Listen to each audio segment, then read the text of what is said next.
नमस्कार विद्यार्थी मित्रांनो, द युनिक अकॅडमीच्या यूट्यूब चॅनलवर आपल्या सर्वांचे सहर्ष स्वागत.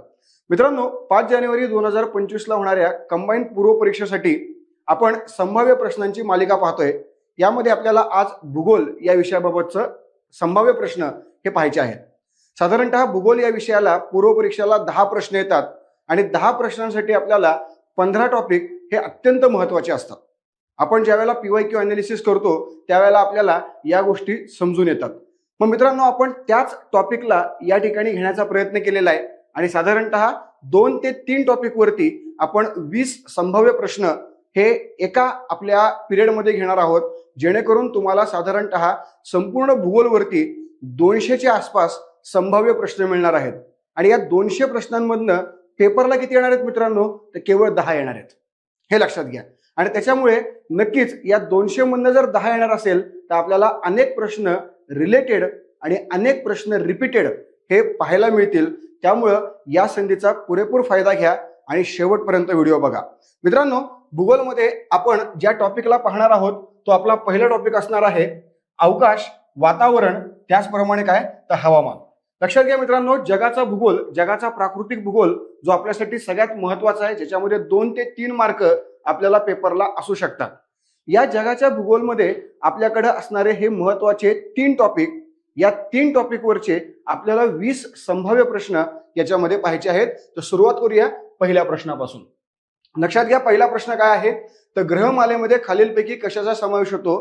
अ दिलेला आहे सूर्य, ब दिलेला आहे ग्रह, क दिलेला आहे उपग्रह, ड दिलेला आहे बटुग्रह आणि ई दिलेला आहे लघुग्रह. मित्रांनो लक्षात घ्या, या प्रकारचे प्रश्न ज्या वेळेला आपण ऍक्च्युअल आयोगाच्या पेपरला सोडवतो, ऍक्च्युअल त्या ठिकाणी सोडवतो, त्यावेळेला आपल्याकडं वेळेची प्रचंड मर्यादा असती, आपल्या मनामध्ये दडपण असतं, आपल्याला थोडीशी भीती वाटत असते. मग यामुळे मित्रांनो काय होतं, अशा प्रकारचे प्रश्न ज्या वेळेला येतात त्यावेळेला आपल्याला चुकीने म्हणा किंवा घाई झाल्यामुळे म्हणा कळत नाही की अ ब क हे नेमके पर्याय आहेत का अ ब क याच्या आधारावरती काही पर्याय आहेत हे आपल्याला लवकर कळत नाही. आणि त्यामुळे घाई गडबडीत काय होतं आपल्याकडनं की अ ब क हे वाचलं आणि लगेच आपल्याला असं वाटलं की अरे हे सगळं बरोबर आहे ना, की आपण त्याप्रमाणे उत्तर लिहून टाकतो. आणि मग आपल्या लक्षात येतं की अरे खाली तर मेन पर्याय दिलेले आहेत ते आपण बघितलेच नाहीत.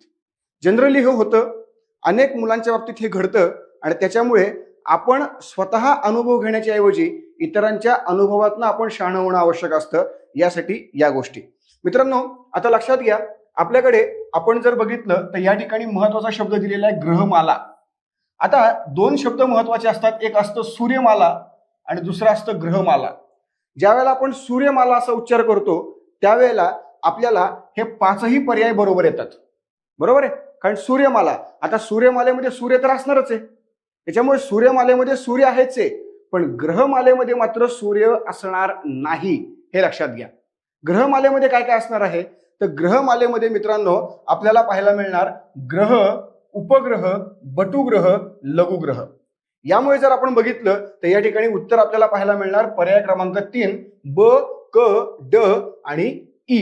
त्यामुळे लक्षात घ्या उत्तर आहे पर्याय क्रमांक 3. आणि आता याचं स्पष्टीकरण काय तर मी तुम्हाला मगाशीच म्हणल्याप्रमाणे ग्रहमालेमध्ये जे काही खगोल आहेत ते सर्वचे सर्व खगोल प्रत्यक्ष आणि अप्रत्यक्षपणे सूर्याभोवती फिरतात. त्यामुळे लक्षात घ्या, सूर्याभोवती प्रत्यक्ष आणि अप्रत्यक्ष फिरणाऱ्या खगोलांना आपण किंवा खगोलांचा ग्रहमालेमध्ये समावेश होतो. या ग्रहमालेमध्ये काय काय पाहायला मिळतं आपल्याला तर ग्रह, उपग्रह, लघुग्रह, बटुग्रह, त्याचप्रमाणे धूमकेतू. लक्षात घ्या, हे जे ग्रह आहेत हे स्वतःभोवती फिरता फिरता सूर्याभोवती फिरतात.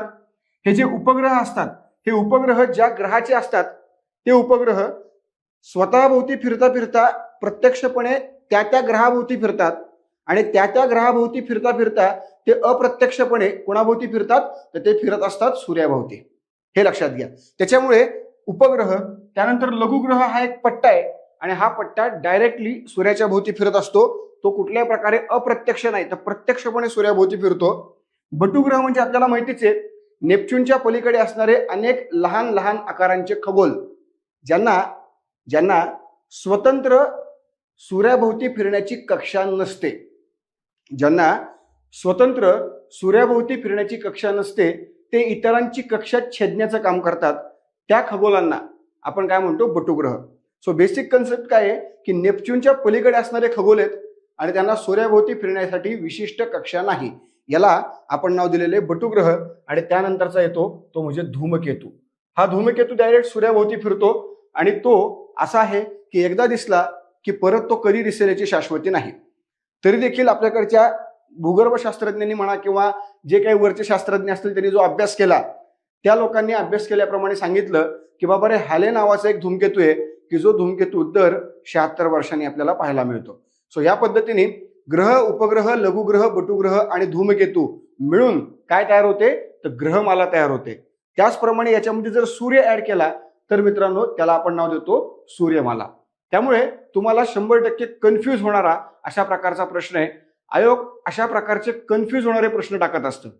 प्रश्न खूप सोपा असतो परंतु मित्रांनो कन्फ्युजन खूप जास्त असतं आणि यामुळे मित्रांनो तुम्ही उत्तर चुकले पाहिजेत ही आयोगाची इच्छा असते आणि त्यासाठी अशा प्रकारचे प्रश्न येतात.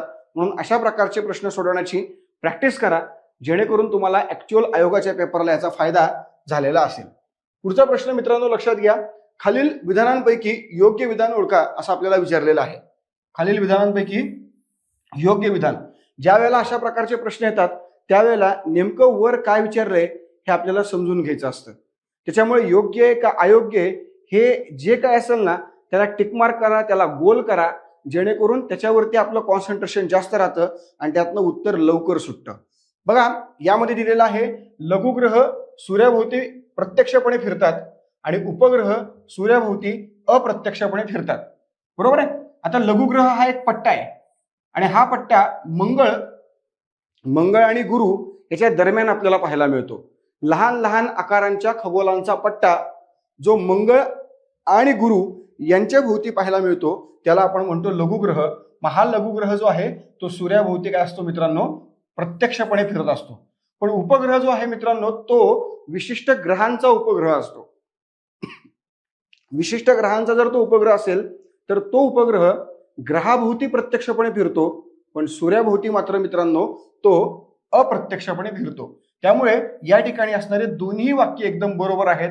म्हणजेच उत्तर काय असणार आहे पर्याय क्रमांक 2 अ ब दोन्हीही योग्य. ओके. त्यामुळे उत्तर दिलेले आहे पर्याय क्रमांक 3. ओके. पर्याय क्रमांक 3 या ठिकाणी बघा पर्याय क्रमांक 3 अ ब दोन्हीही योग्य. आता पुढे लक्षात घ्या मित्रांनो स्पष्टीकरण काय आहे तर मंगळ आणि गुरु या दरम्यान लहान मोठ्या खगोलांच्या पट्ट्यास लघुग्रह म्हणतात. लघुग्रहाचा पट्टा सूर्याभोवती प्रत्यक्षपणे आणि ग्रहाच्या भोवती प्रत्यक्षपणे फिरणारे लहान लहान आकाराचे खगोल म्हणजे उपग्रह असून ते सूर्याभोवती कसे फिरतात अप्रत्यक्षपणे फिरतात. त्यामुळे लघुग्रह सूर्याभोवती प्रत्यक्षपणे आणि उपग्रह सूर्याभोवती अप्रत्यक्षपणे फिरतात हे आपल्याला या ठिकाणी समजून घेणं गरजेचं आहे. पुढचा जो प्रश्न मित्रांनो तिसरा दीर्घिका याबाबत खालीलपैकी कोणते विधान अयोग्य आहे असं आपल्याला विचारलेलं आहे. या ठिकाणी आपल्याला अयोग्य विचारलेलं आहे त्याच्यामुळे अयोग्यावरती आपण काय केलं फोकस केलं. आता लक्षात घ्या जनरली आपल्याकडे काही मुलं ज्यावेळेला दीर्घिका असा प्रश्न बघतात त्यावेळेला त्यांना असं वाटतं की अरे दीर्घिका नेमकं काय ऐकलेलं नसतं.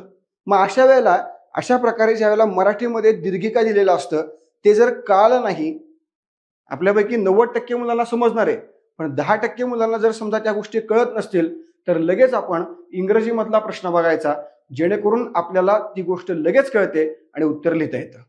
काही काही ठिकाणी मराठीपेक्षा इंग्रजी सोपी वाटते हे लक्षात घ्या.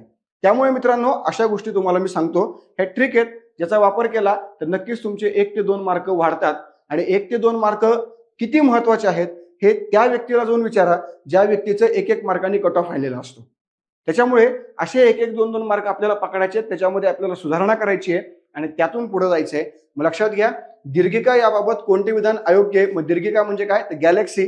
मग याबाबत कुठलं विधान मग लक्षात घ्या पहिल्यांदा दिलेलं आहे दीर्घिका इंग्रजीमधील यस या अक्षराप्रमाणे आहे. दीर्घिकेच्या गाभ्यामध्ये नवीन तारे जन्माला येतात. आपला सूर्य ज्या दीर्घिकेत आहे त्याला आकाशगंगा या नावाने आपण संबोधतो. दीर्घिकेतील तारे स्वतःभोवती फिरता फिरता दीर्घिकेच्या केंद्राभोवती फिरतात.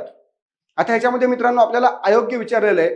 जर आपल्याला अयोग्य विचारलेलं असेल तर लक्षात घ्या याच्यामध्ये उत्तर काय लिहायचं आपल्याला की बाबा रे फक्त ब जे आहे हे आपल्याकडचं अयोग्य विधान आहे म्हणजेच पर्याय क्रमांक 4. हे आपल्याकडचं काय आहे मित्रांनो, बरोबर उत्तर आहे.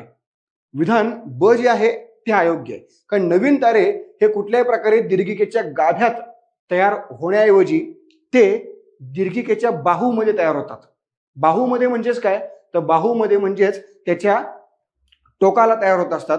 गाभ्यामध्ये आपल्याला सर्व प्रकारचे वृद्ध तारे पाहायला मिळतात. त्याच्यामुळे नीट लक्षात घ्या, या ठिकाणी उत्तर आहे पर्याय क्रमांक 4. आणि एक्सप्लेनेशन काय मित्रांनो, तर बघा, असंख्य ताऱ्यांचे एकत्रीकरण दीर्घिकेमध्ये असते. दीर्घिकेमध्ये काय असतात मित्रांनो, तारे असतात. त्याच्यामुळे असंख्य ताऱ्यांचं एकत्रीकरण हे दीर्घिकेमध्ये पाहायला मिळतं. दीर्घिका इंग्रजीमधल्या यस अक्षराप्रमाणेच असते, त्यामुळे ते बरोबर आहे. दीर्घिका या मध्यभागी फुगीर असतात आणि त्यामध्ये आपल्याला काय पाहायला मिळतात, वृद्ध तारे. आपल्याकडे वाक्य काय आहे की दीर्घिकेच्या मध्यभागी नवीन तारे जन्माला येतात. हे शक्य नाहीये, त्यामुळे लक्षात घ्या, मध्यभागी ती फुगीर असून त्या ठिकाणी वृद्ध तारे असतात आणि त्याच्या बाहूंमध्ये आपल्याला नवीन तारे पाहायला मिळतात, जे नवीन तारे या ठिकाणी जन्माला येतात. दीर्घिकेतील तारे प्रत्यक्षपणे स्वतःभोवती आणि अप्रत्यक्षपणे त्या दीर्घिकेच्या केंद्राभोवती फिरत असतात, हे यामध्ये आपल्याला पाहायला मिळतं. सो या पद्धतीने आपल्याला ही संपूर्ण दीर्घिका, ज्याला आपण काय म्हणतो, गॅलेक्सी म्हणतो, आणि आपला सूर्यतारा ज्या दीर्घिकेचा भाग आहे त्याला आपण आकाशगंगा किंवा दूधगंगा आकाशगंगा असं नाव दिलेलं आहे, किंवा इंग्लिशमध्ये त्याला आपण काय नाव दिलेलं आहे, the Milky Way. Okay, so लक्षात घ्या, याचं नाव काय आपल्या आकाशगंगेचं, दूधगंगा आकाशगंगा. ओके, किंवा याला आपण इंग्लिशमध्ये काय म्हणू शकतो, द मिल्की वेज. सो या पद्धतीने ही नावं आपल्याला आपल्या आकाशगंगेची किंवा गॅलेक्सीची पाहायला मिळतात. सो यानुसार आपल्याकडचा हा प्रश्न, आता पुढचा बघूया आपण प्रश्न. जो पुढचा प्रश्न आहे तो मित्रांनो, योग्य जोड्या लावा. आपल्या आयोगाच्या प्रश्नपत्रिकांमधला सगळ्यात सोपा आणि ह्याची उत्तरं मोस्ट ऑफ द मुलांना येतात अशा प्रकारचा हा प्रश्न कोणता आहे, तर जोड्या लावा. मित्रांनो, तुम्हाला समजा जोड्या लावाकडे बघितल्यानंतर असं वाटत असेल की अरे मला हे जमत नाहीये, तरी पण तुम्ही सोडवण्याचा प्रयत्न करा, थोडासा वेळ द्या, कारण जोड्या लावामध्ये मार्क मिळतात म्हणजे मिळतातच. 2017 पासून जर आपण आयोगाचे प्रश्नपत्रिका बघितल्या तर आयोगाने जोड्या लावामध्ये कुणाचेच मार्क जाऊ दिलेले नाहीयेत.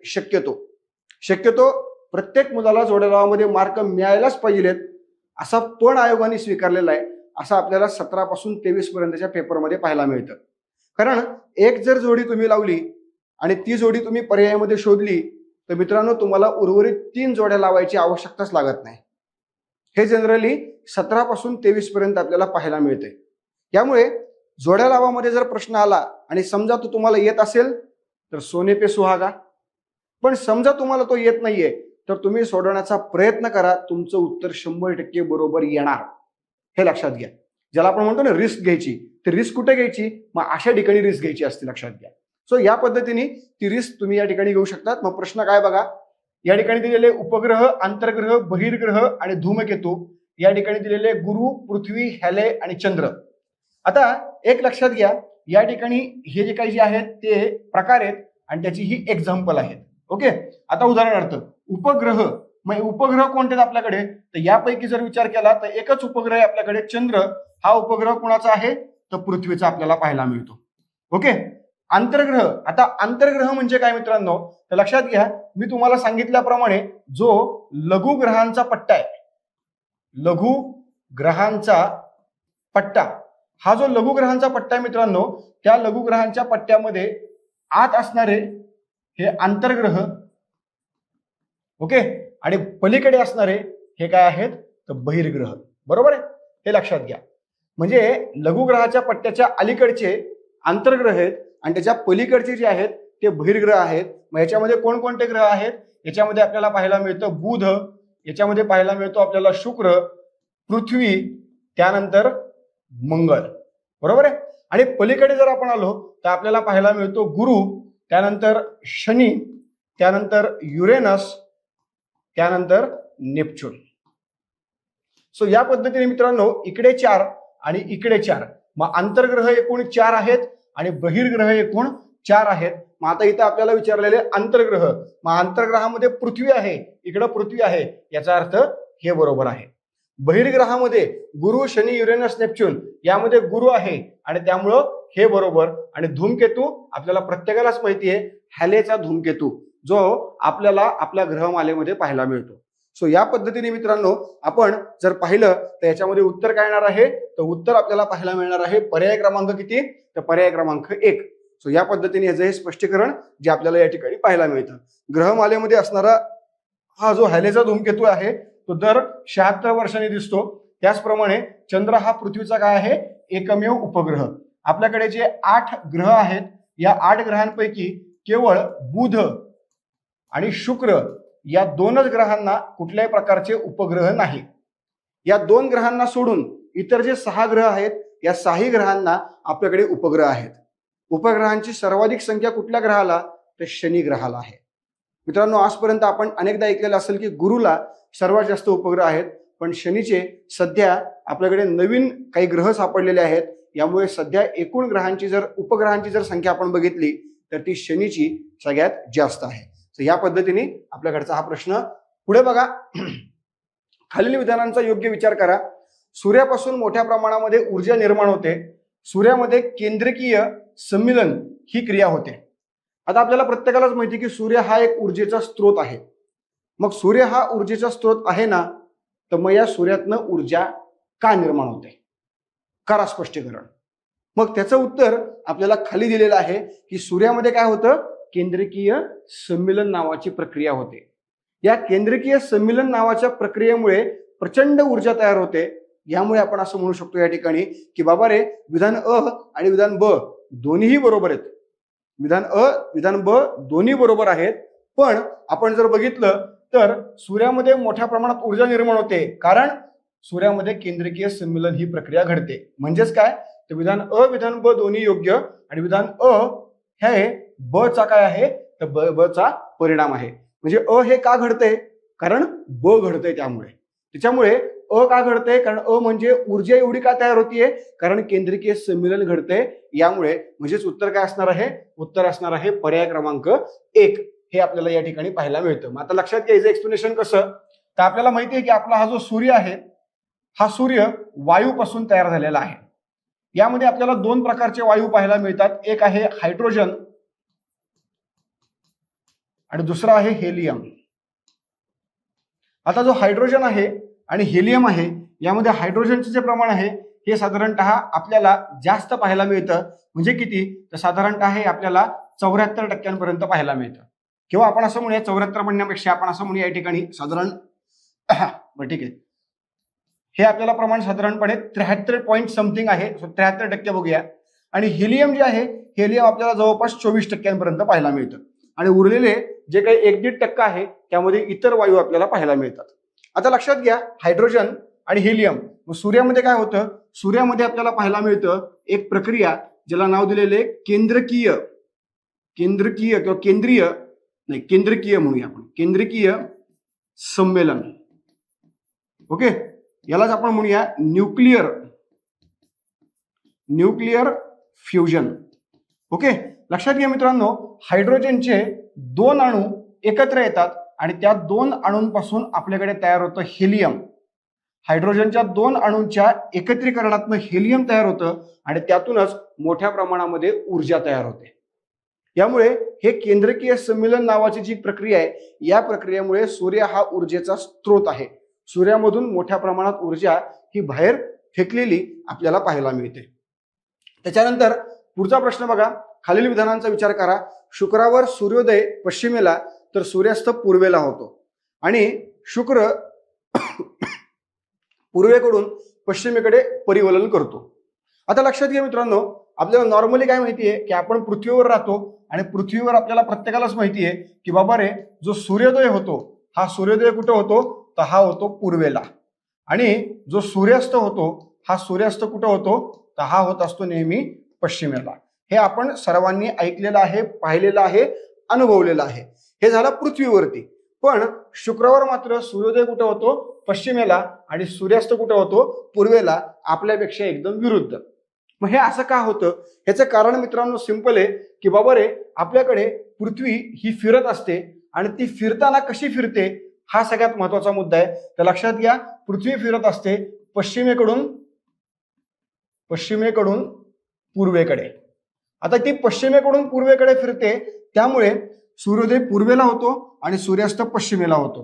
पण शुक्र हा पूर्वेकडून पश्चिमेकडे फिरतो, यामुळे शुक्रावरती सूर्योदय जो आहे तो आपल्याला पश्चिमेला पाहायला मिळतो आणि सूर्यास्त हा आपल्याला कुठं पाहायला मिळतो, तर तो पूर्वेला पाहायला मिळतो. यामुळे या ठिकाणी दोन्ही उत्तर जे आहेत ते कसे आहेत, बरोबर आहेत. मात्र लक्षात घ्या, विधान अ विधान ब योग्य आणि विधान अ हे ब चे योग्य स्पष्टीकरण आहे.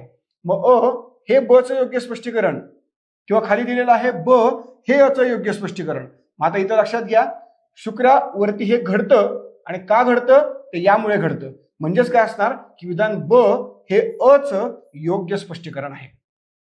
कन्फ्युज 100% होते या ठिकाणी. अनेकदा कळत नाही आपल्याला की अ हे ब च आहे का ब हे अ च आहे. मग त्यावेळेला प्रश्न काय आणि उत्तर काय हे आपल्याला कळतं, ते समजून घ्यायचं आणि त्याच्या आधारावरती या ठिकाणी काय करायचं मित्रांनो, उत्तर लिहायचं, म्हणजे उत्तर सोपं जातं. हे लक्षात घ्या. सो यानुसार उत्तर काय असणार आहे, पर्याय क्रमांक 2. ओके. सो आता पर्याय क्रमांक 2 उत्तर. मग यामध्ये स्पष्टीकरण बघा, ग्रहमालेमध्ये फक्त 2च ग्रह आहेत, शुक्र आणि युरेनस, की ज्याचं परिवलन पूर्वेकडून पश्चिमेकडे होतं आणि वरील कारणामुळे शुक्र आणि युरेनस या 2च ग्रहांवरती सूर्योदय पश्चिमेला होतो आणि सूर्यास्त कुठं होतो, तर पूर्वेला होतो. म्हणजे बरोबर आपल्यापेक्षा उलट. आणि लक्षात ठेवायला एकदम सोपं आहे. आपण जर सूर्यापासून विचार करायला गेलो तर बुध, शुक्र, पृथ्वी, मंगळ, गुरु, शनी, युरेनस, नेपच्यून. ओके.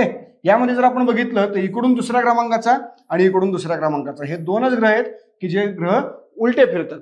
आता उलटे म्हणजे काय, तर ऍज कम्पेअर्ड टू बाकीचे जे 6 ग्रह आहेत त्याच्या हे काय होतात, उलटे फिरत असतात. सो या पद्धतीने हे उत्तर आपल्याला पाहायला मिळतं, पर्याय क्रमांक 2.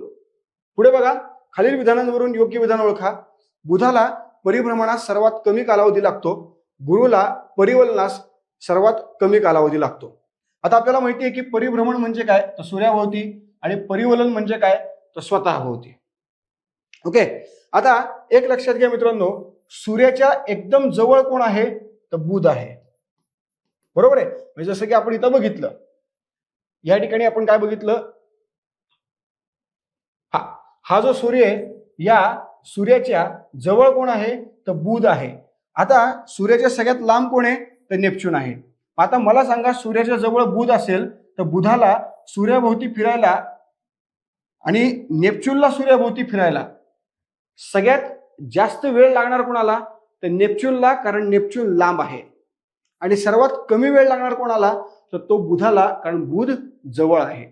या ठिकाणी तुमचा स्पीड किती आहे हा महत्वाचा मुद्दा नाहीये, तुमचं सूर्यापासूनचं अंतर किती आहे हा महत्वाचा मुद्दा आहे. त्यामुळे सूर्याभोवती परिभ्रमण यासाठी अंतर महत्वाचा मुद्दा आहे. मग जवळ बुध आहे तर परिभ्रमणाला त्याला कमी कालावधी लागणार, त्यानंतर शुक्राला, त्यानंतर पृथ्वीला, मग मंगळला, मग गुरुला, मग शनीला, मग युरेनसला, मग नेपच्यूनला लागणार. ओके. पण आता ज्या वेळेला आपण विचार करतो कशाचा, तर आपण विचार करतो मित्रांनो या परिवलनाचा. त्यावेळेला परिवलन म्हणजे स्वतःभोवती फिरायचंय आणि स्वतःभोवती फिरताना विचार करायचा असतो तो स्पीडचा. सगळ्यात जास्त स्पीड कोणाचा, तर आपल्याकडे सगळ्यात जास्त स्पीड आहे गुरुचा. गुरुचा स्पीड कमी आणि त्यामुळे गुरुला परिवलन कालावधी कसा लागतो, तर परिवलन कालावधी लागतो कमी. ओके. आणि बुधाचं सूर्यापासूनचं अंतर कसं आहे, तर ते अंतर कमी आहे, म्हणून बुधाला परिभ्रमणाचा कालावधी सर्वात कमी लागतो. सो दोघांचाही कालावधी कमीच आहे, परिवलन परिभ्रमणाचा, पण त्याची कारणं मात्र पूर्णपणे वेगळी आहेत. त्यामुळे उत्तर काय असणार आहे या ठिकाणी, पर्याय क्रमांक 4 अ ब योग्य. ओके. माझं स्पष्टीकरण काय आहे, तर बुध सूर्याला सर्वात जवळचा ग्रह असल्याने त्याच्या परिभ्रमणास सर्वात कमी कालावधी लागतो. कारण या ठिकाणी स्पीड हा महत्वाचा मुद्दा नसून महत्वाचा मुद्दा काय आहे, सूर्यापासूनचं अंतर हा महत्वाचा मुद्दा आहे. आणि गुरुच्या परिवलनास सर्वात कमी कालावधी लागतो, कारण या ठिकाणी कारण काय आहे, तर त्याचा वेग जो आहे, त्याचा स्पीड जो आहे तो सर्वात जास्त आहे. ओके.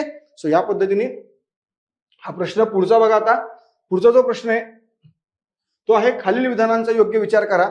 पृथ्वीचा अवकाशातून दिवसा पाहिल्यास निळा रंग दिसतो आणि पृथ्वीवर पाण्याचे 71% प्रमाण आहे.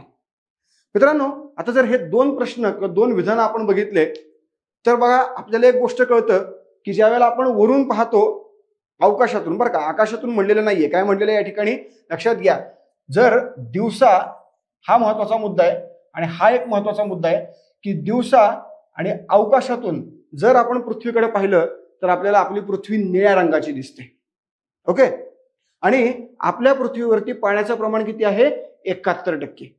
मग आता मला सांगा मित्रांनो, आपली पृथ्वी निळी दिसती याला कारण आपल्या पृथ्वीच्या पृष्ठभागावरती 71% पाणी हे आहे का नाही, हा महत्वाचा मुद्दा आहे. ओके. कारण अनेकदा मुलांचा विचार काय येतो की अरे यार आपली पृथ्वी निळी दिसती का? हो दिसती. का दिसती? आणि पाणी भरपूर आहे म्हणून निळी दिसती. तर मित्रांनो हे पूर्णपणे चुकीचं आहे. त्याच्यामुळे लक्षात घ्या, या ठिकाणी विधान अ ब योग्य, विधान ब हे अ चं योग्य स्पष्टीकरण चूक, विधान अ ब योग्य आणि अ हे ब चं योग्य स्पष्टीकरण चूक. मग आता इथे लक्षात काय ठेवायचं आपल्याला? इथे लक्षात ठेवायचं आहे मित्रांनो की बाबा रे, अवकाशातून दिवसा पाहिल्यानंतर रंग निळा दिसतो का? तर बरोबर. का दिसतो? ह्याचं कारण काय? तर ह्याचं कारण मित्रांनो, आपल्याकडे जे वातावरण आहे त्या वातावरणामध्ये आपल्याला पाहायला मिळतात धुलीकण. काय पाहायला मिळतात? धुलीकण. हे जे धुलीकण असतात हे धुलीकण दोन प्रकारचे असतात. एक असतात छोटे आणि दुसरे असतात मोठे. आता सूर्याचं किरण ज्या वेळेला वरून येतं आणि मोठ्या धुलीकणांवरती आपटतं त्यावेळेला ते सूर्याचं किरण मोठ्या धुलीकणांवर आपटलं की इथून परावर्तित होतं. म्हणजे मोठ्या धुलीकणांवरती सूर्याचं किरण आपटलं, आदळलं की कुठल्याही प्रकारे ते पृथ्वीच्या पृष्ठभागावर येत नाही, ते परत रिटर्न बॅक टू पवेलियन करतं. हे लक्षात घ्या. ते कुठल्याही प्रकारे परत येत नाही किंवा आपल्याकडे येत नाही. पण ज्या वेळेला सूर्याचं किरण हे छोट्या धुलीकणांवरती पडतं त्यावेळेला काय होतं? त्यावेळेला मित्रांनो ही जी लाईट आहे, हे जे सूर्याचं किरण आहे त्या सूर्याच्या किरणाचं डिस्पर्शन होतं. Dispersion of light. आणि डिस्पर्शन ऑफ लाईट जे होतं मित्रांनो, यामुळे काय होतं? जी लाईट आपल्याकडे व्हाईट रंगाची असते त्या व्हाईट रंगाची निर्मिती ज्या 7 कलर पासून झालेली असते ते 7 कलर आपल्याला वेगळे पाहायला मिळतात. त्याला आपण म्हणतो dispersion of light, prism. Okay. मग या पद्धतीने ज्या वेळेला डिस्पर्शन ऑफ लाईट होतं त्यावेळेला निळा रंग हा आपल्याला सगळ्यात जास्त प्रमाणात पाहायला मिळतो. आणि म्हणून अवकाशातून दिवसा पाहिलं की आपल्याला पृथ्वी कशी दिसती? निळ्या रंगाची. त्याच्यामध्ये पाणी आहे याचा कुठलाही मुद्दा येत नाही, कारण पाणी हे रंगहीन असतं. मग ज्या वेळेला वरून आपण बघतो त्यावेळेला आपल्याला पृथ्वी निळी दिसती, पण आतमध्ये गेल्यानंतर मग कळतं की बाबा रे, हा जो काही निळा रंग आहे आकाशाचा त्याचं प्रतिबिंब त्या पाण्यात पडलेलं आहे. मग त्याचं प्रतिबिंब पाण्यामध्ये पडलेलं आहे, यामुळे आपल्याला असं वाटतं की पाणी कुठल्या रंगाचं आहे? निळ्या रंगाचं. यामुळे या ठिकाणी उत्तर काय असणार आहे मित्रांनो की बाबा रे, हे दोन्हीही वाक्य बरोबर आहेत, पण या दोन्ही वाक्यांचा एकमेकांशी संबंध नाही किंवा ते कुठल्याही प्रकारे एकमेकांचं कारण स्पष्टीकरण नाही. म्हणजे उत्तर येणार या ठिकाणी काय? पर्याय क्रमांक 4 विधान अ ब दोन्हीही योग्य. बस एवढंच. दुसरा याच्यामध्ये मुद्दा कुठलाही येत नाही. ओके. सो लक्षात घ्या, पर्याय क्रमांक 4 हे उत्तर या ठिकाणी आपल्याला पाहायला मिळतं. पुढचं आहे ग्रहमालेतील सर्वाधिक घनता असलेला ग्रह पृथ्वी आणि ग्रहमालेतील सर्वात कमी घनता असलेला ग्रह शनी. आता घनता म्हणजे जडत्व, वजन. ओके. आता लक्षात घ्या मित्रांनो, आपण जर बघितलं एकूण 8 ग्रह तर बुध, शुक्र, पृथ्वी, मंगळ, गुरु, शनी, युरेनस, नेपच्यून. ओके. आता या 8 ग्रहांचा आपण विचार केला तर हे जे पहिले 4 ग्रह आहेत हे आहेत घनरूप आणि हे जे शेवटचे 4 ग्रह आहेत हे आहेत वायुरूप. ओके. आता जर बघितलं आपण तर घनरूप याचा अर्थ जडत्व,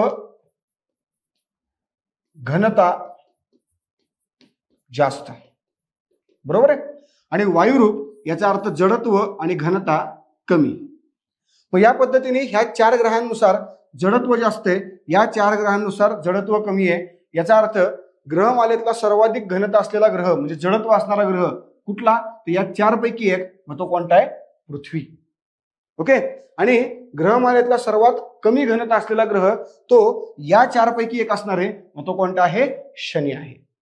मित्रांनो, शनी हा जो ग्रह आहे हा ग्रह इतका हलका आहे की जर तो पाण्यावर टाकला तर पाण्यावर देखील तरंगेल, अशा प्रकारचा हा ग्रह आहे. हा शनी बरं का. आणि हा शनी लोकांच्या मागे लागतो. कसा लागतो काय माहिती, ज्याच्या मागा लागला त्यालाच विचारला पाहिजे बाबा नेमका कसा लागलाय, पण ठीक आहे. ओके, सो या पद्धतीने ग्रहमालेतील सर्वाधिक घनता असलेला ग्रह पृथ्वी आणि ग्रहमालेतील सर्वात कमी घनता असलेला ग्रह शनी, हे दोन्ही बरोबर आहेत. त्यामुळे उत्तर असणार आहे पर्याय क्रमांक 3. क्लिअर आहे. पुढचा जो प्रश्न आहे मित्रांनो तो आहे पौर्णिमेला संपूर्ण पृथ्वीच्या पृष्ठभागावरून चंद्राचा 59% भाग दिसतो आणि 41% भाग दिसत नाही. अमावस्येला संपूर्ण पृथ्वीच्या पृष्ठभागावरून चंद्राचा 41% भाग दिसतो तर 59% भाग दिसत नाही. ओके, आता लक्षात घ्या मित्रांनो हे नेमकं काय आहे आणि कसं आहे बघा. चंद्राचं जे परिवलन आहे ते परिवलन आणि चंद्राचं परिभ्रमण या दोन्हींचा जो कालावधी आहे हा कालावधी मित्रांनो एकच आहे. ओके, आता आपल्याला माहिती आहे की चंद्राच्या परिवलन आणि परिभ्रमणाचा कालावधी जर एक असेल तर सिंपल आहे, पृथ्वीच्या पृष्ठभागावरून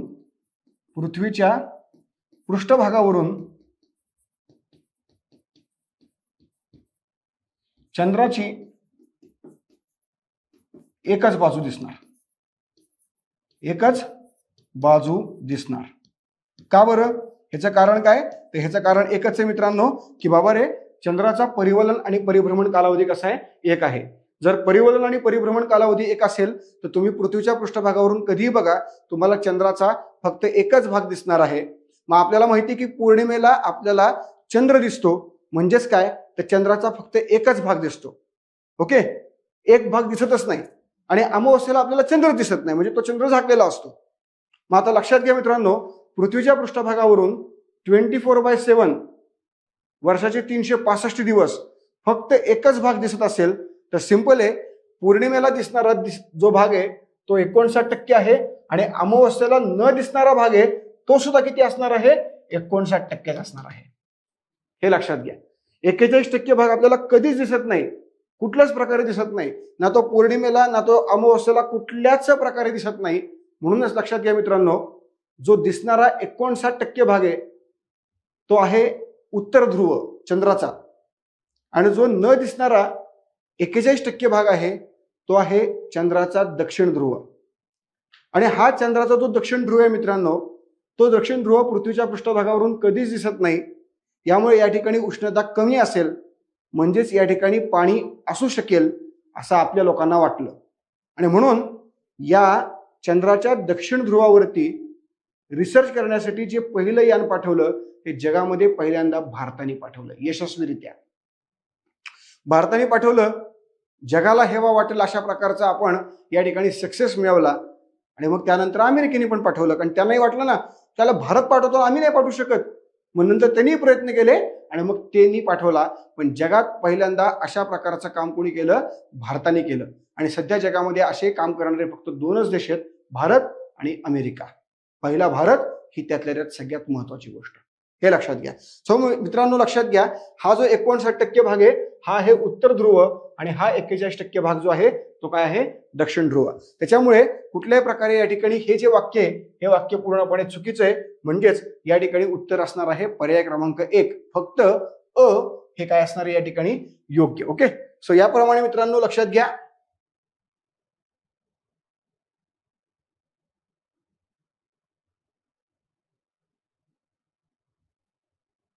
ओके, अरे हा मित्रांनो यस अजून एक यामध्ये मजा आहे म्हणून हे जरा उत्तर थोडंसं वेगळं दिलेलं आहे. बरोबर आहे. लक्षात घ्या मित्रांनो या ठिकाणी उत्तर आपण काय दिलेलं आहे? उत्तर दिलेले पर्याय क्रमांक 4. लक्षात घ्या, एक एक्सप्रेशन राहिलं करायचं अजून यामध्ये. उत्तर आपण पर्याय क्रमांक 4 दिलेलं आहे. आता लक्षात घ्या पर्याय क्रमांक 4 म्हणजे यापैकी नाही कारण ह्याच्यामध्ये एक ट्विस्ट आहे. तो ट्विस्ट काय आहे? तो ट्विस्ट मित्रांनो असा आहे की पौर्णिमेला संपूर्ण पृथ्वीच्या पृष्ठभागावरून चंद्राचा 59% भाग दिसतो. संपूर्ण पृथ्वीच्या पृष्ठभागावरून हा ट्विस्ट आहे मित्रांनो. त्यामुळे हे पण वाक्य चुकलेलं आहे, हे लक्षात घ्या. अशा प्रकारची गडबड होत असती, प्रत्येकाचीच होती.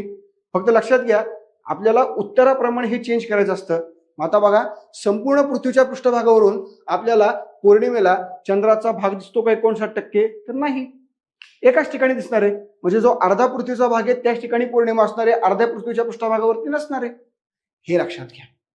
त्याच्यामुळे मित्रांनो ही संकल्पना जी आहे ती संकल्पना या ठिकाणी काय सांगते की पर्याय क्रमांक 4 हे या ठिकाणी उत्तर आपल्याला पाहायला मिळतं. ओके, त्यानंतर बघा सर्वात कमी कालावधीसाठी दिसणारं ग्रहण खालीलपैकी कोणतं. आता आपल्याला माहिती की ग्रहण हे 2 प्रकारचे आहेत, एक आहे चंद्र, एक आहे सूर्य. ओके, चंद्राचे जे ग्रहण आहे हे पुन्हा 2 प्रकारचं आहे, एक आहे खग्रास आणि दुसरं आहे खंडग्रास. ओके, सूर्य या सूर्याचं जे ग्रहण आहे ते आहे 3 प्रकारचं, एक आहे खग्रास, दुसरं आहे खंडग्रास आणि तिसरं जे आहे ते आहे कंकणाकृती. ओके, सो मित्रांनो लक्षात घ्या सर्वात कमी कालावधीसाठी दिसणारं जे ग्रहण आहे यापैकी ते ग्रहण आहे कंकणाकृती. मित्रांनो कंकणाकृतीमध्ये काय होतं, कंकणाकृतीमध्ये जर आपण बघितलं तर ती जी सावली असते ही सावली पृथ्वीच्या पृष्ठभागावर पडण्याच्या ऐवजी पृथ्वीच्या पृष्ठभागावर पडण्याऐवजी हवेमध्ये विरून जाते. काय होते, हवेमध्ये विरून जाते म्हणजेच काय होते मित्रांनो, नष्ट होते. आणि हवेमध्ये विरून जाते, नष्ट होते, यामुळे मित्रांनो काय होतं, आपल्याला केवळ आणि केवळ सूर्याची कडा पाहायला मिळते. म्हणजेच काय तर लक्षात घ्या,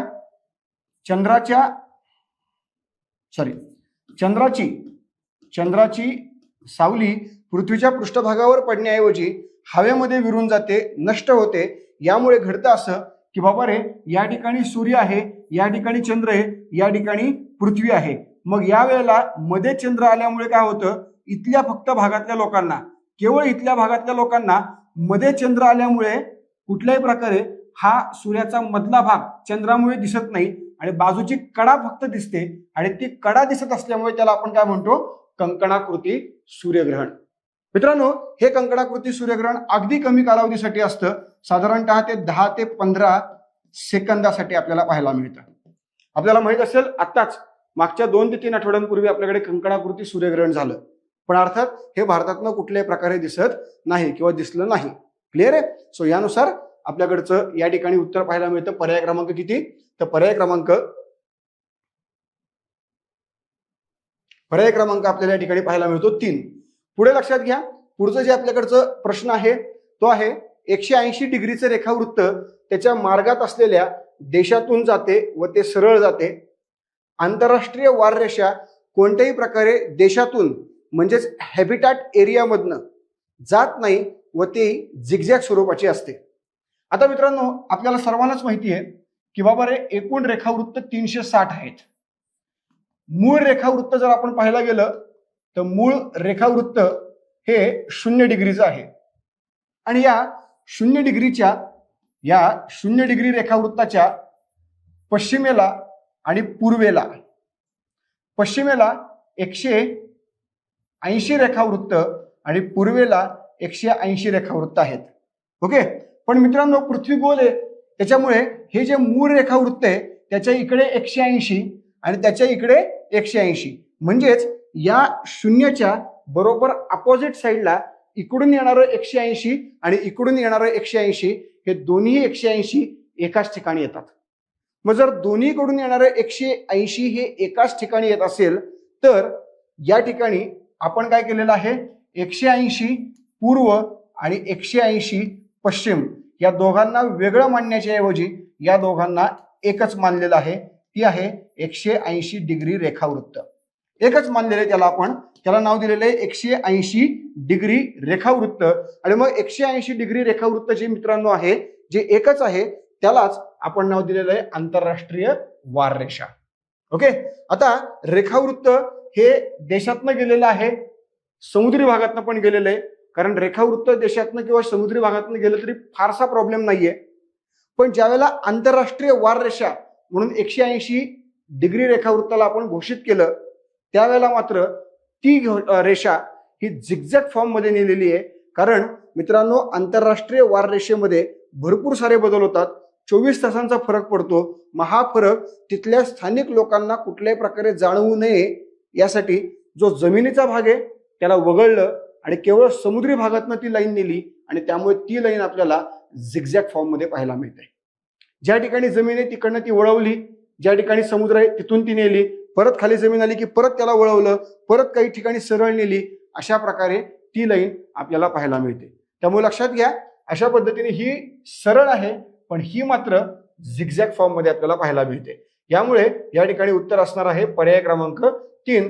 अ आणि ब दोन्ही पण काय असणार आहेत, दोन्ही पण या ठिकाणी बरोबर असणार आहेत, हे आपल्याला पाहायला मिळतं.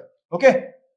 दुसरी गोष्ट आता लक्षात घ्या, या ठिकाणी ही जे 180 अंशाचं रेखावृत्त आहे, या रेखावृत्तालाच आपण काय नाव दिलेलं आहे, तर आंतरराष्ट्रीय वाररेषा. म्हणजे यालाच नाव दिलेलं आहे. फक्त एवढंच की हे सरळ गेलेलं आहे आणि ती आंतरराष्ट्रीय वाररेषा जी आहे, आंतरराष्ट्रीय वाररेषा, ही वाररेषा फक्त काय गेलेली, आपण समजा ही सरळ गेलेली आहे, तर ही इथं काही जमीन आहे तर इकडे गेलेली आहे, पुन्हा इकडे काही जमीन आहे तर इकडे आलेली आहे, पुन्हा अशी आलेली आहे, पुन्हा इकडे गेलेली आहे, पुन्हा इकडे आलेली आहे, पुन्हा अशी येऊन पुन्हा सरळ गेलेली आहे. सो हे या पद्धतीने आपण तयार केलेलं आहे. आता आंतरराष्ट्रीय वाररेषेमध्ये लक्षात घ्या, या साईडला आपण जर बघायला गेलो तर या साईडला आपल्याला पाहायला मिळतं काय, तर या साईडला आपल्याला पाहायला मिळतं रशियाचा भाग आणि या साईडला आपल्याला पाहायला मिळतं युएसएचा भाग. ओके. आता रशिया आणि युएसए, मग आता मला सांगा, जर मी युएसए कडून रशियाकडे चाललो, युएसए कडून रशियाकडे चाललो, तर मला 1 दिवस प्लस करायचा आहे. आणि समजा मी रशियाकडून युएसए मध्ये चाललो आणि ही रेषा ओलांडली, तर मला 1 दिवस मायनस करायचा आहे. हे लक्षात घ्या. हे कसं, ज्यावेळेला ऍक्च्युअल रेखावृत्त आपण पूर्णपणे पाहिलेले असतात त्यावेळेला ही संकल्पना आणखी जास्त कळते. फक्त लक्षात घ्या की आपल्याला वेळेचं नियोजन करण्यासाठी हे रेखावृत्त असतात आणि आंतरराष्ट्रीय वाररेषामध्ये 24 तासांचा फरक पडतो. मग हा फरक जो आहे तो फरक इंटरनॅशनल ट्रॅव्हल करणाऱ्या लोकांना प्रॉब्लेमॅटिक असतो. मग त्यांना तो फरक जो प्रॉब्लेमॅटिक असतो तो आणखी जास्त प्रॉब्लेम क्रिएट त्यापासून होऊ नयेत यासाठी काय केलेलं आहे, युएसए मधनं जर तुम्ही रशियाला चाललात आणि ही लाईन क्रॉस केली तर 1 दिवस प्लस करा. म्हणजे इथं तुम्ही सोमवार आहात आणि इकडून तिकडे चाललेला आहे, तर इथं आल्यानंतर तुम्ही काय करा, मंगळवार करा. आणि इथं मंगळवार आहे आणि तुम्ही इथं आलेले आहेत, जरी समजा तुम्ही 2 तासामध्ये पोहोचलेले असाल तरी पण तुम्ही इथं आल्यानंतर तुम्ही सोमवार पकडा. यामुळे इकडं प्लस इकडं मायनस, हे लक्षात घ्या. सो या पद्धतीने काय होणार मित्रांनो, कुठल्याही प्रकारे वेळेचं गणित चुकणार नाही आणि आंतरराष्ट्रीय प्रवास हा एकदम योग्य वेळेमध्ये पार पडेल. हा यासाठीचा एक उपाय आपण तयार केलेला पाहायला मिळतो. पुढचा प्रश्न आपल्याला पाहायला मिळतो मित्रांनो, विषुववृत्त, कर्कवृत्त, मकरवृत्त आणि उत्तर ध्रुव. तर मित्रांनो, अक्षवृत्तातले हे काही महत्वाचे अक्षवृत्त आहेत आणि हे महत्वाचे अक्षवृत्त कोणत्या देशातनं गेलेले आहेत किंवा कोणत्या समुद्रातनं गेलेले आहेत, कोणत्या एरियातनं गेलेले आहेत, हे या ठिकाणी सांगितलेलं आपल्याला पाहायला मिळतं. सो लक्षात घ्या, विषुववृत्त, कर्कवृत्त, मकरवृत्त. तर लक्षात घ्या, विषुववृत्त हे बरोबर पृथ्वीच्या मध्यातून गेलेलं आहे आणि पृथ्वीच्या मध्यातून जर गेलेलं असेल तर बांगलादेश, ऑस्ट्रेलिया, इंडोनेशिया, आर्टिक महासागर यापैकी बरोबर पृथ्वीच्या मधोमध कोण आहे, तर सिंपल आहे, हे तर नाहीये, ऑस्ट्रेलिया पण नाहीये आणि बांगलादेश पण नाहीये. त्यामुळे लक्षात घ्या, उत्तर काय आहे, इंडोनेशिया. So विषुववृत्त Indonesia. आता कर्कवृत्त हे भारतातून गेलेले आहे, आपल्याला माहिती प्रत्येकालाच. मग भारतातून गेले, मग भारताच्या जवळ बांगलादेश आहे, म्हणजे बांगलादेश मधनं पण गेलं, त्यामुळे कर्कवृत्त बांगलादेश.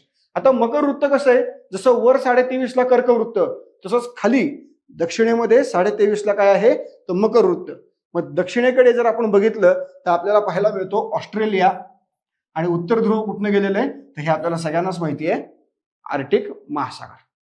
यामुळे या ठिकाणी जर आपण बघितलं तर विषुववृत्त क, विषुववृत्त काय क म्हणजे पर्याय क्रमांक 1, 2, कर्कवृत्त अ म्हणजे या ठिकाणी पर्याय क्रमांक 2 हे उत्तर आपल्याला पाहायला मिळतं. प्रश्न क्रमांक किती, तर प्रश्न क्रमांक 13. पुढे बघा आता, मिर्झापूर मधील स्थानिक वेळ संपूर्ण भारताची प्रमाण वेळ असते आणि भारताचं रेखावृत्तीय विस्तार 29 डिग्री आपल्याला पाहायला मिळतो. आता लक्षात घ्या, कधी कधी अशाही प्रकारचे प्रश्न असतात की ज्या प्रश्नांचा एकमेकांबरोबर किंवा त्या विधानांचा एकमेकांबरोबर अर्थार्थी संबंध नसतो. मग अशा प्रकारचे जर विधान पेपरला आले तर आपल्याला उत्तर लिहिणं गरजेचं असतं आणि म्हणून मित्रांनो हे या प्रकारचं एक्झाम्पल तुम्हाला दिलेलं आहे. मिर्झापूर मधली स्थानिक वेळ. आता लक्षात घ्या, मिर्झापूर मधून भारताचं 82.5 अंश पूर्व रेखावृत्त जातं.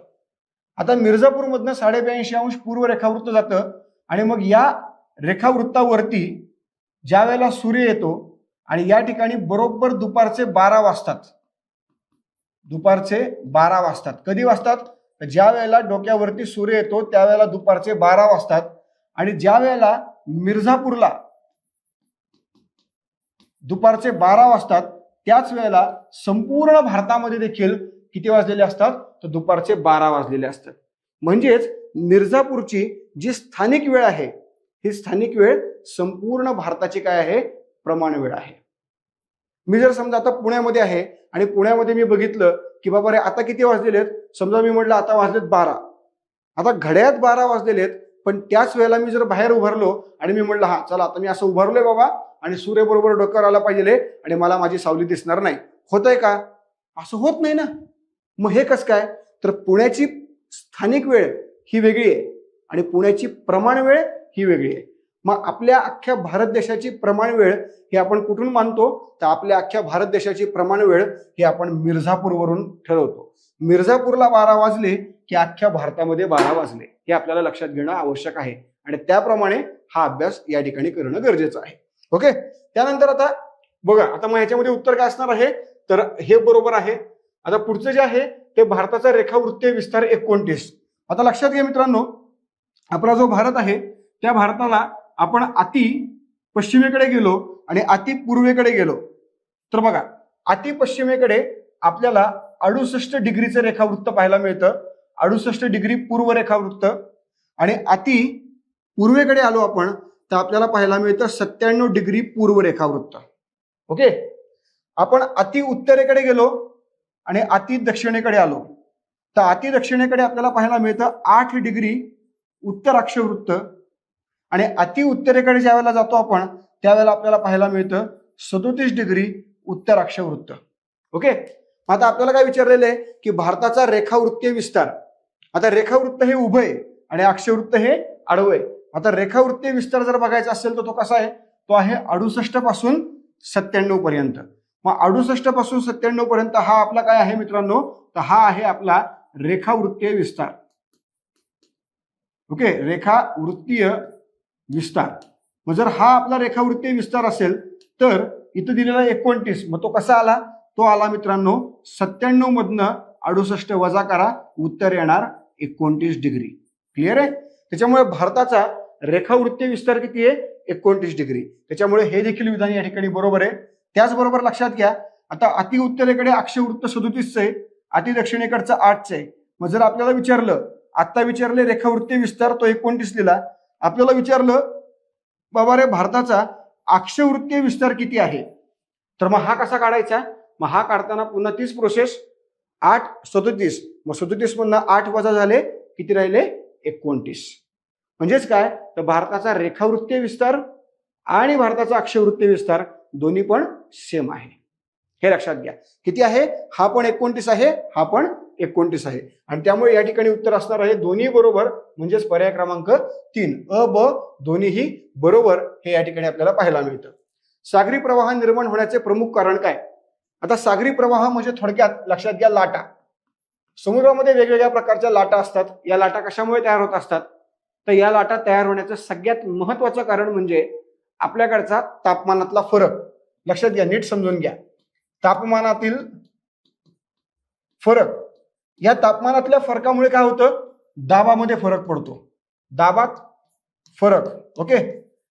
लक्षात घ्या, तापमानामध्ये फरक पडला की दाबामध्ये फरक पडतो आणि दाबात फरक पडला की मग मित्रांनो आपल्याकडे वारे वाहतात.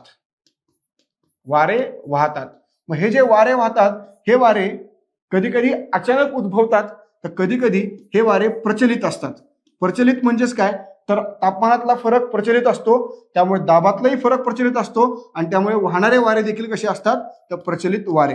आणि मग हे वारे ज्यावेळेला समुद्रावरनं वाहतात त्यावेळेला मित्रांनो आपल्याकडे मोठ्या मोठ्या प्रमाणात लाटा म्हणजेच सागरी प्रवाह हे आपल्याला पाहायला मिळतात. त्यामुळे सागरी प्रवाहाचं सगळ्यात महत्वाचं कारण काय आहे? तर पर्याय क्रमांक 3 प्रचलित वारे. क्लिअर आहे? पर्याय क्रमांक 3 हे या ठिकाणी उत्तर आपल्याला पाहायला मिळतं. पुढे बघा, दिवस व रात्र पृथ्वीच्या परिवलनामुळे निर्माण होतं आणि दिवस आणि रात्र यांच्या कालावधीमध्ये होणारा फरक पृथ्वीच्या आसाच्या तिरकेपणामुळे निर्माण होतो? बेसिक प्रश्न आहे. आपल्याला प्रत्येकाला माहिती आहे की दिवस रात्र परिवलनामुळे होतं, कारण आपल्याला माहिती परिवलनाचा कालावधी आहे 24 तास. 24 तास असल्यामुळे आपण 12 तास दिवस आणि 12 तास काय रात्र ही संकल्पना करतो. परंतु त्याच वेळेला आपण जर बघितलं तर आपली जी पृथ्वी गोल गोल फिरते ती पृथ्वी कशाच्या ना कशाच्या तरी भोवती फिरते, त्यालाच आपण म्हणतो आस. हा आस जो असतो मित्रांनो, हा आस काल्पनिक असतो बरं का, काल्पनिक असतो. ओके. आणि मग हा जो आस आहे ना मित्रांनो, हा आस आपल्याकडे तिरका आहे. हा तिरका कसा आहे तर हा आहे 23.5 डिग्रीने तिरका. यामुळे काय होतं मित्रांनो, यामुळे दिवस रात्र खरं तर 12 तासांचं पाहिजे, पण हा आस तिरका आहे. या तिरकेपणामुळे दिवस रात्रीचा जो कालावधी आहे हा कालावधी आपल्याकडे बदलत जातो. आपल्याला माहिती आहे की बाबा रे, उन्हाळा आणि हिवाळा हे दोन महत्वाचे ऋतू आहेत जगामध्ये. जगात जर विचारलं की ऋतू किती, तर केवळ दोनच, उन्हाळा आणि हिवाळा. मग उन्हाळ्यामध्ये आपल्याला माहिती की दिवसाचा कालावधी जो असतो तो काय होतो, वाढतो. म्हणजे दिवस मोठा, रात्र छोटी. तर हिवाळ्यामध्ये काय होतं, हिवाळ्यामध्ये दिवस छोटा आणि रात्र काय होते, तर रात्र मोठी होते. सो या प्रकारच्या गोष्टी आपल्याला पाहायला मिळतात. कशामुळे, तर पृथ्वीच्या आसाच्या तिरकेपणामुळे. त्यामुळे या ठिकाणी अ आणि ब दोन्हीही काय आहे, तर दोन्हीही बरोबर, म्हणजेच उत्तर असणार आहे पर्याय क्रमांक 3. क्लिअर आहे.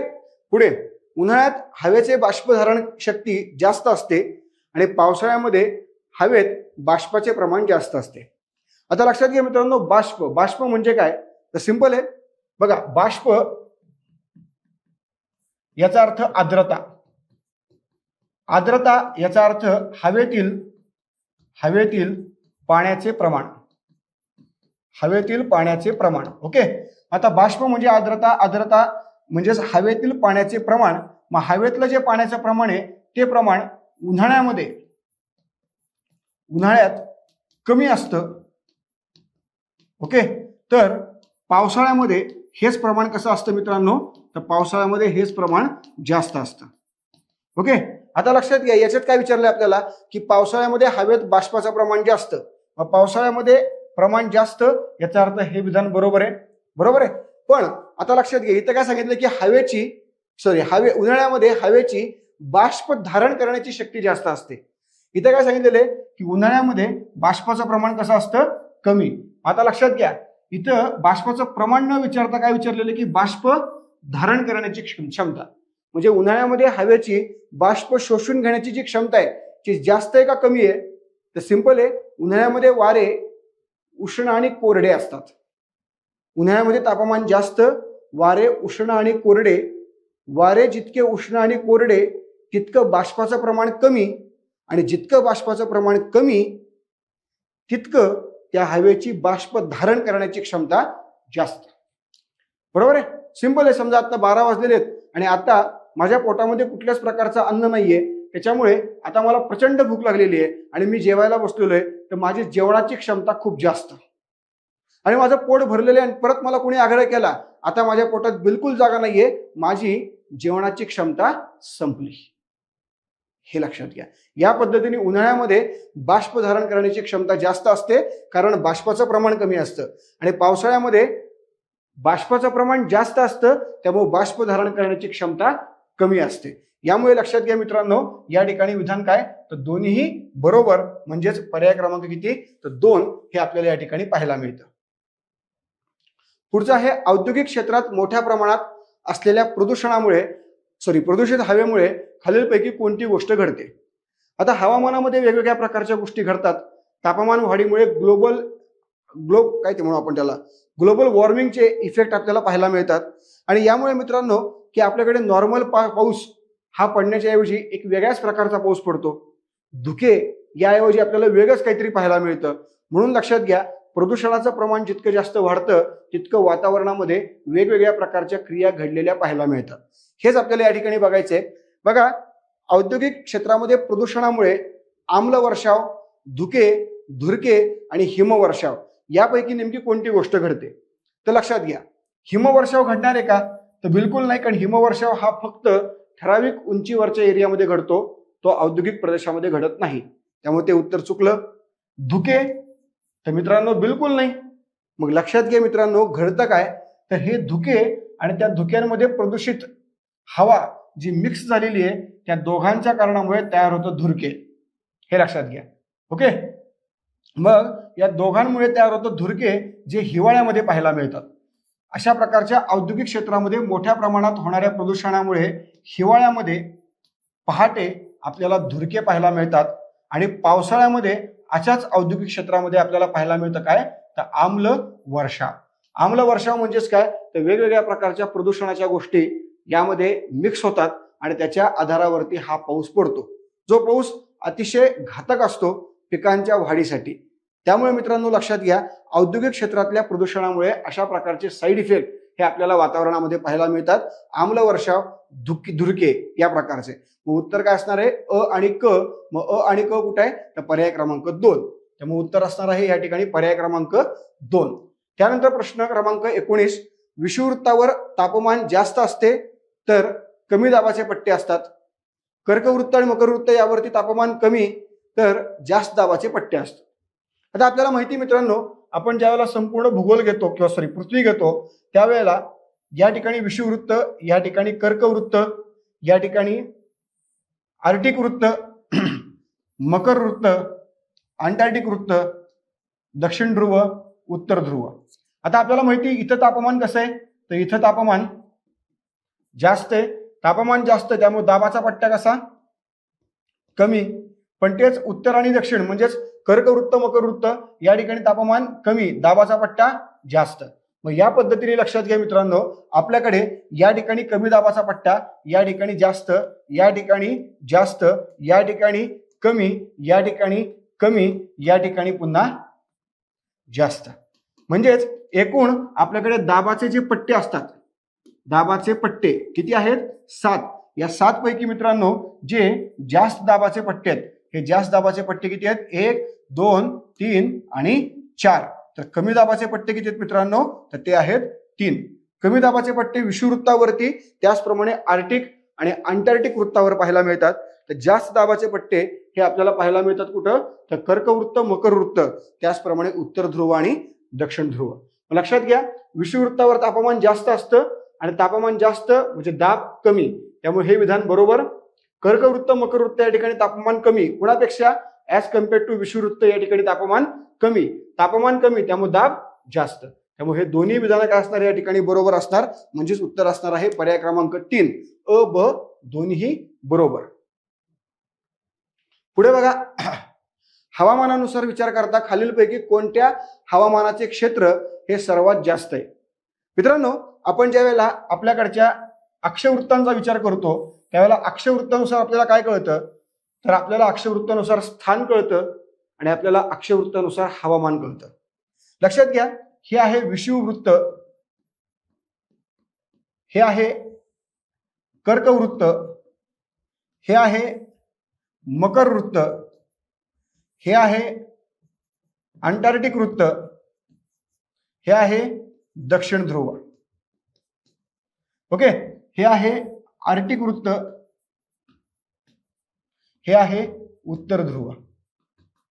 आता मित्रांनो लक्षात घ्या, कर्कवृत्त ते मकरवृत्त या ठिकाणी सूर्याचे किरण लंब रूपाने पडतं. मग लंब रूपाने पडतं त्यामुळे उष्णता जास्त आणि यामुळे याला आपण म्हणतो उष्ण कटिबंधीय प्रदेश.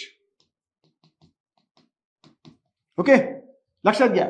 पुढे जर आपण आलो तर पुढे आपल्याला पाहायला काय मिळतं, तर पुढे आपल्याला असं पाहायला मिळतं मित्रांनो की बाबा रे,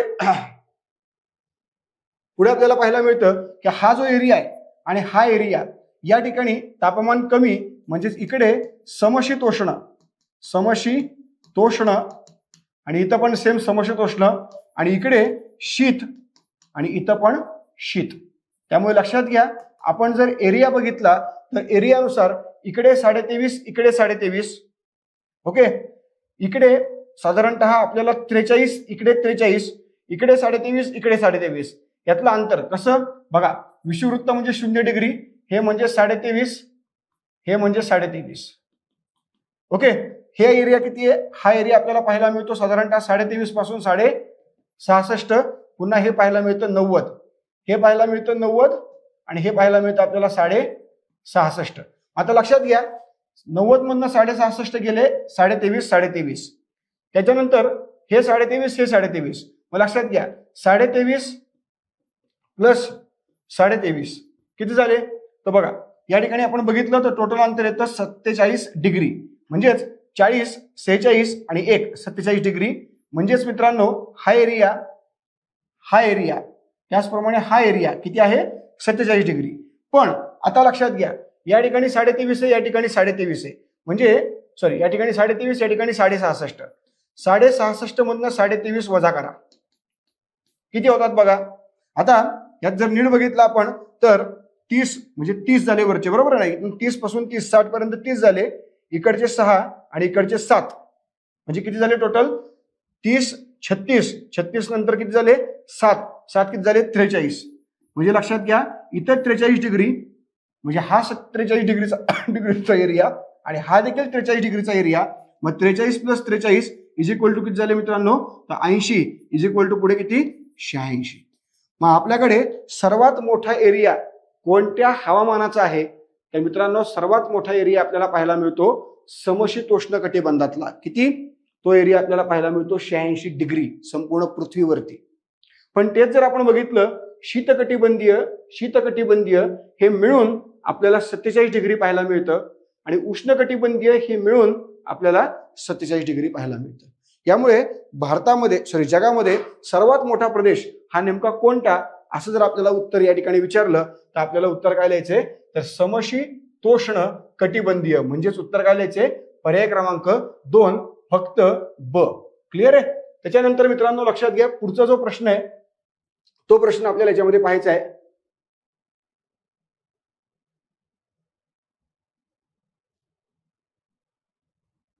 ओके, अरे झालंच की आपले 20 प्रश्न झाले. सो मित्रांनो या पद्धतीने एकूण आपले 20 प्रश्न जे आजच्या टॉपिकसाठीचे महत्वाचे होते.